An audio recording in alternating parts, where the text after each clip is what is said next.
servants. Once there was a bad and jealous queen. She had a kind and beautiful daughter. Many princes from many countries wanted to marry the princess. The queen said to each prince, "Before you marry my daughter, you have to do something for me." And then she gave him an impossible job. When he couldn't do it, she said, "Now you will die." And her woodcutter cut off his head. "You will never marry," she said to her unhappy daughter, and she laughed. Prince Charles was the son of a poor king in a small country. He heard about the beautiful princess. He said to his father, "I want to marry her." "Never!" cried the king. "The queen will kill you. You are my only son. I cannot lose you. There are hundreds of beautiful women in the world. You don't have to marry this one." But the prince was very sad. He couldn't eat. He couldn't sleep. In the end, his father said, "Go then. Go to the princess. I hope you will do better than the other princes. I hope I will see you again." The prince was very excited, and he danced round his rooms. He ate a lot of food and got strong again. Then he began his journey. He had no servants, because his father was poor. "I'll find servants on the way," he said. After a short time, the prince saw a small mountain. "What is that mountain?" he thought. "It wasn't there before." He went nearer. It wasn't a mountain. It was a very fat man on his back, asleep. The prince went near him, and the fat man woke up. "What are you doing here, fat man?" asked the prince. "I was asleep," said the fat man, "and now I am not asleep because of you." "Why were you asleep?" "Because I had some food this morning. Now I want my lunch." "What did you eat this morning?" asked the prince. 10 chickens and 100 cakes," said Fat Man. "Will you be my servant?" asked the prince. "Give me food," said the fat man, "and I will do anything for you." So the fat man followed the prince. A short time later on their journey, they found another man. His head was down, and his left ear was on the ground. He looked up. His left ear was very large. "What are you doing, Big Ear?" asked the prince. "I am listening," said Big Ear. "The flowers are opening. The birds are singing in a country over the sea. I can hear them." "What can you hear in the house of the beautiful princess?" asked the prince. "People are crying. Another prince is dead." "Will you be my servant, Big Ear?" "Yes," said Big Ear, "I will." A short time after that, they saw 2 long things by the road. "What are they?" "Trees," said Fat Man. They went nearer. "They're not trees," said Big Ear. "They're arms, the longest arms in the world." A little later, they saw the man's head. "You are a very long person," said the prince. "I can be longer than this," said Long Arms. "Come with me, Long Arms," said the prince. "Be my servant." So Long Arms followed the prince. Next, they saw a man with a hand over one eye. "Is there something in your eye?" asked the prince. "No," said the man. "I can see a long way. I can see through things, buildings, mountains, water. When something is near me, I have to put my hand over one eye. Then I can see it."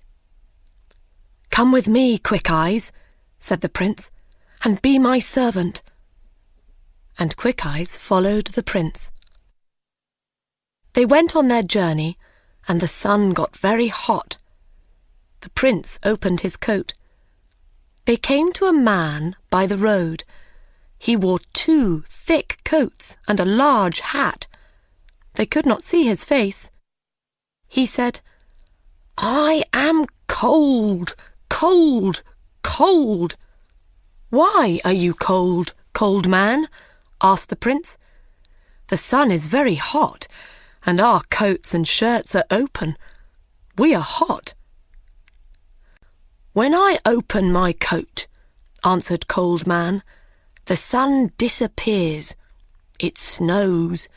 Everything dies of cold."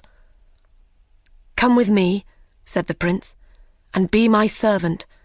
But please don't open your coat." Cold Man went with the prince.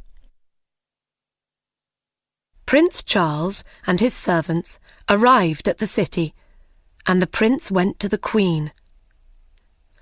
"I want to marry the princess," he said. "What do I have to do?"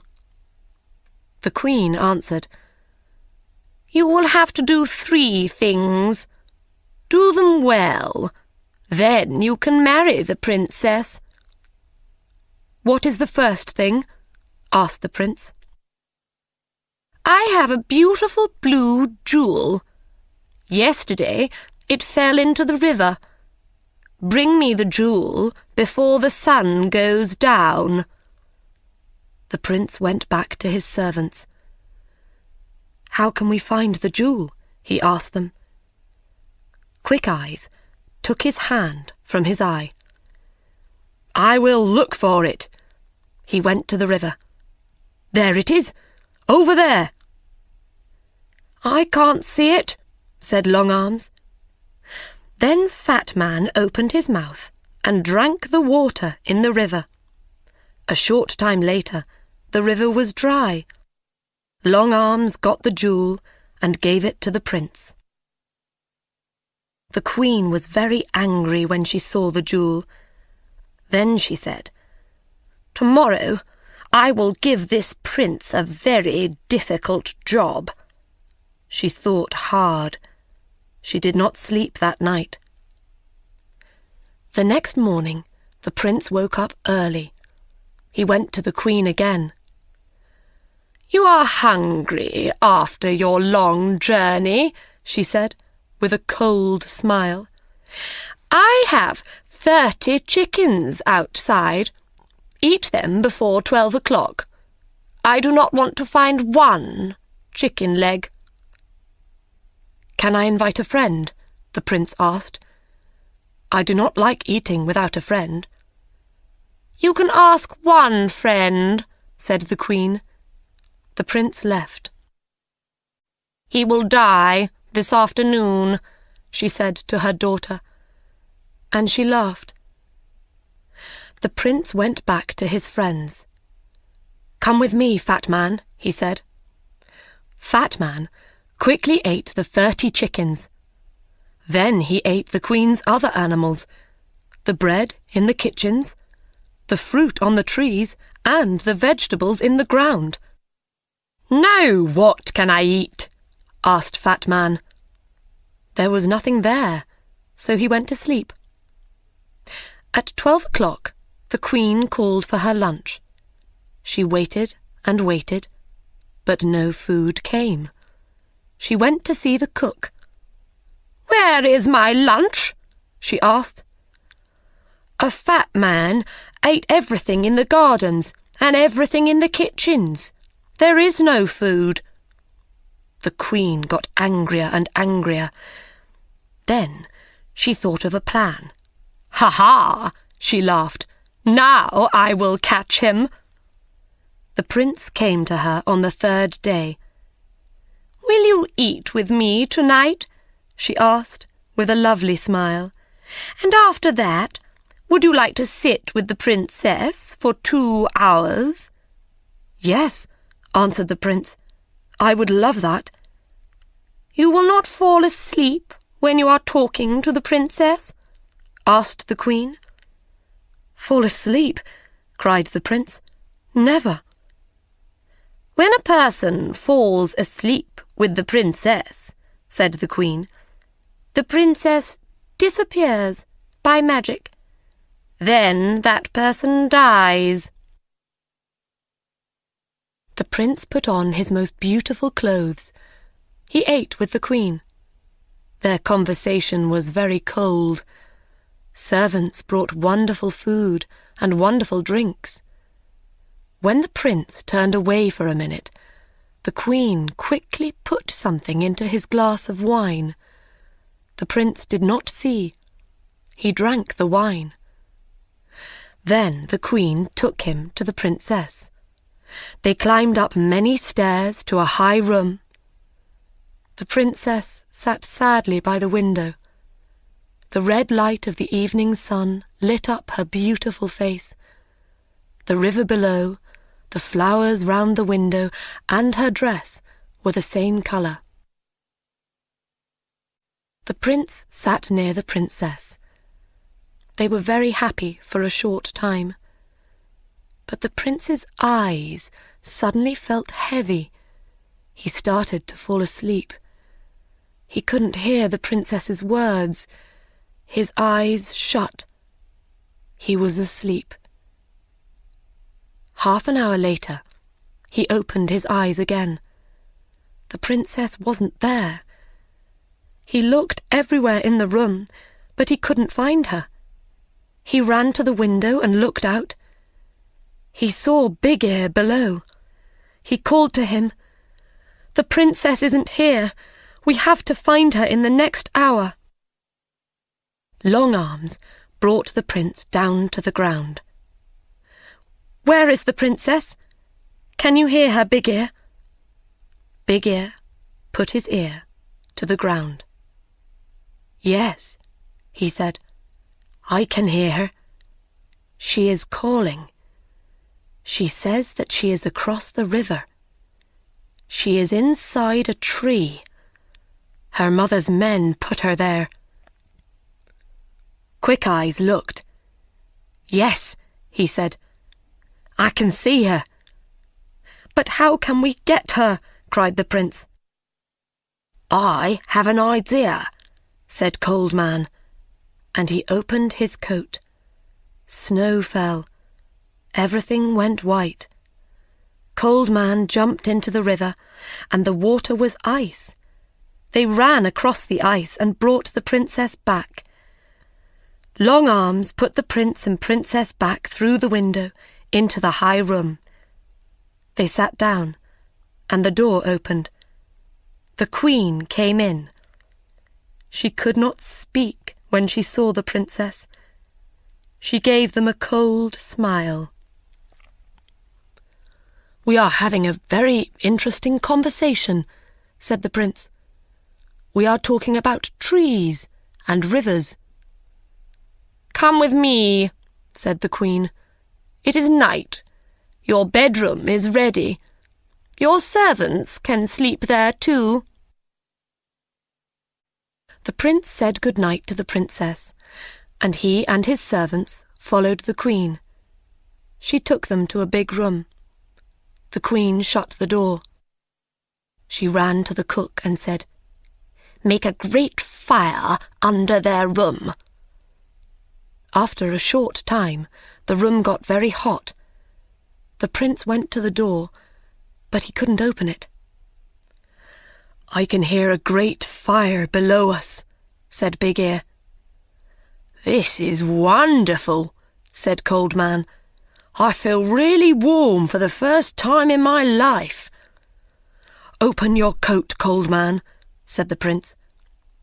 When Cold Man opened his coat, the room got colder again. "That's better," they said. The Queen listened at the door. She heard them. She ran to the cook and said, "Make the fire hotter." Cold Man smiled. "I am warm again," he said. "They are cooking us," said the other servants. "Take off your coat," said the prince. The prince took Cold Man's coat away. "I am too cold," said Cold Man. "Please give me back my coat." Snow fell in the room. The prince could not speak because he was too cold. Fat Man cried. There was ice in his hair. The Queen came to the door. She listened. Nothing.